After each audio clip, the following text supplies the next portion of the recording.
Ok, alors aujourd'hui j'avais envie de te partager un message qui me tient grave à cœur. Si tu es célibataire, si tu es seul actuellement, tu n'es pas encore marié et que tu as ce désir dans ton cœur, tu te dis j'aimerais énormément me marier ou c'est quand mon tour ou l'âge avance, etc. Mais que tu n'as pas encore véritablement mis tes deux pieds dans ta mission de vie, dans ta destinée, alors je veux te dire de ne pas te précipiter. Ne te précipite pas. Aujourd'hui, beaucoup de jeunes filles limite vivent pour trouver l'amour, sont pressés de se marier. Après, je peux comprendre, avec les réseaux sociaux et l'étalage de tous les mariages qu'il y a sur les réseaux sociaux, ça peut donner envie et ça, je peux comprendre. Mais le mariage, ce n'est pas ce que tu vois sur les réseaux sociaux. Le mariage, ce n'est pas tout le bling-bling, toutes les robes. Je suis photographe de mariage, hein, donc t'inquiète pas, j'en ai vu des mariages. Ça fait 10 ans que je fais ça, j'ai fait plus de 300 mariages dans ma vie, donc je peux te dire que je sais de quoi je parle. Mais le mariage, ce n'est pas ça. Quand deux personnes se marient, normalement, selon le plan de Dieu, c'est deux destinées qui, ensemble, vont accomplir une mission. Et même si l'un meurt, l'autre continuera la mission.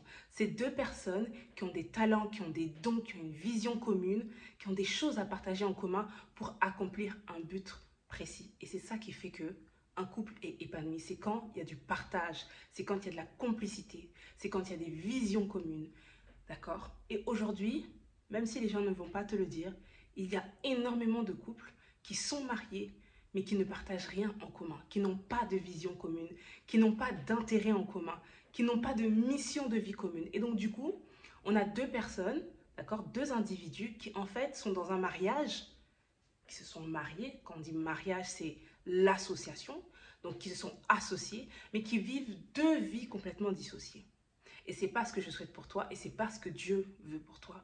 Dieu, il a un plan spécifique, précis, pour ta propre vie. La personne avec qui tu vas partager ta vie, c'est pour la vie en fait, jusqu'à ce que la mort vous sépare. D'accord? C'est pas une personne qui va rentrer dans ta vie et puis qui ensuite va sortir de ta vie et puis ensuite va créer des bobos et puis il va falloir que Dieu vienne restaurer ces bobos-là pour éviter toutes sortes de blessures, toutes sortes de douleurs, pour éviter tout ça, toutes sortes de dépressions aussi. Il est important que tu sois d'abord concentré sur ton travail. Sur ton travail, sur ta passion, sur ta destinée, sur ton couloir.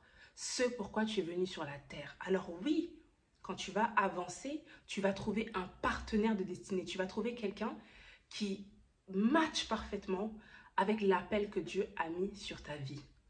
Et bien évidemment, autant il va matcher pour toi, mais autant aussi, toi aussi, tu vas être une aide pour lui, tu vas énormément lui apporter. Mais comment tu vas être une aide si toi-même, tu ne te connais pas? Comment tu peux aller aider quelqu'un si tu ne sais même pas qui tu es, si tu ne sais même pas ce pourquoi tu es sur la terre? Tu te réveilles le matin, tu vis ta vie, tu vas au travail, peut-être même que tu gagnes très bien ta vie, mais est-ce que tu connais le but de ta vie?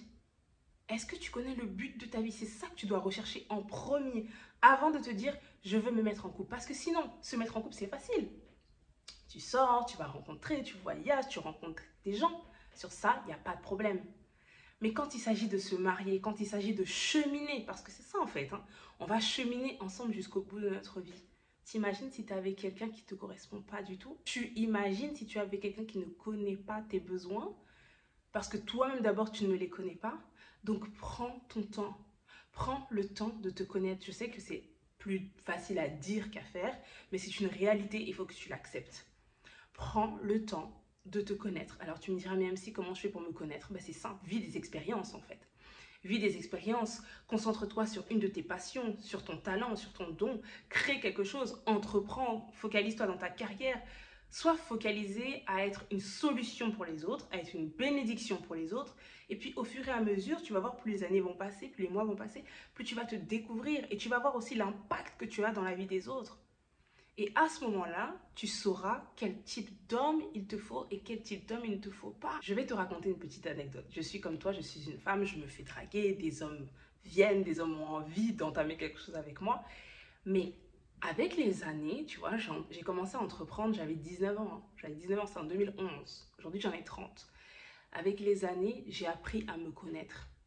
J'ai appris à savoir quel type de femme je suis, où est-ce que je vais. Et plus les années passent, et plus aussi les plans de Dieu pour ma vie, pour mon couloir, pour ce qu'il veut que j'accomplisse pour lui, ça se dessine de plus en plus. Et donc du coup, je sais de plus en plus avec qui il faut que je marche, tant au niveau de mes amitiés, qu'au niveau de mes relations amoureuses. Et donc, je sais que même si un homme merveilleux, qui a tous les attributs, qui est gentil, qui est serviable, vient vers moi, s'il ne rentre pas, s'il ne fit pas avec le plan de Dieu pour ma vie, c'est pas possible. Combien même il est gentil, combien même il aurait de l'argent, combien même il serait beau, magnifique. Et je te dis en toute honnêteté, il y a beaucoup de personnes malheureusement à qui j'ai dû dire non ou avec qui je suis restée amie parce que je sais où est-ce que je vais en termes de destinée.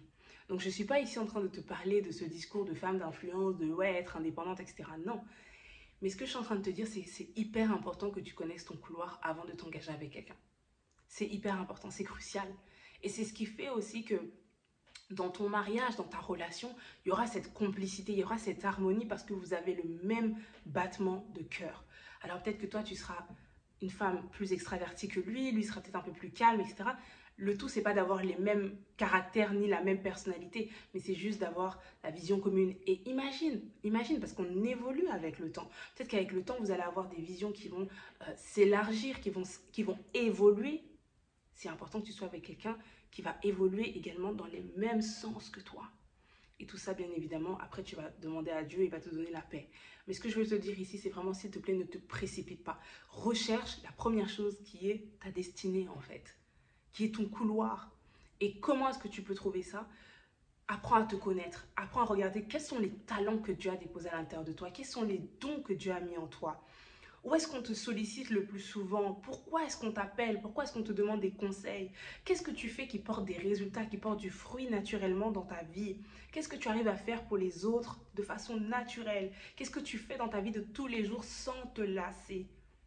Pose-toi de façon intentionnelle, ouvre tes yeux, ouvre ta conscience, d'accord? Ça ne va pas te tomber du ciel comme ça, ton talent, c'est si, non. Mais pose-toi de manière intentionnelle, analyse qui tu es.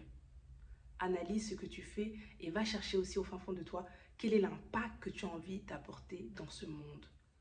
Tout ça, même ton physique, c'est relié à ta destinée.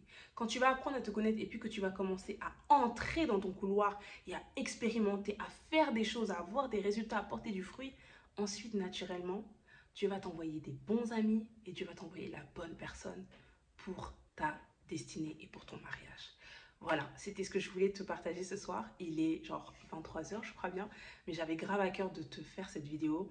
Si elle t'a plu, n'hésite pas à mettre un pouce en l'air, pense à la partager à quelqu'un et dis-moi dans les commentaires si tu es célibataire, si tu es déjà marié, qu'est-ce que tu penses de ça? C'est une conversation, donc n'hésite pas à me mettre ton avis dans les commentaires. Et puis, je te dis à très vite dans une prochaine vidéo. Ciao, ciao!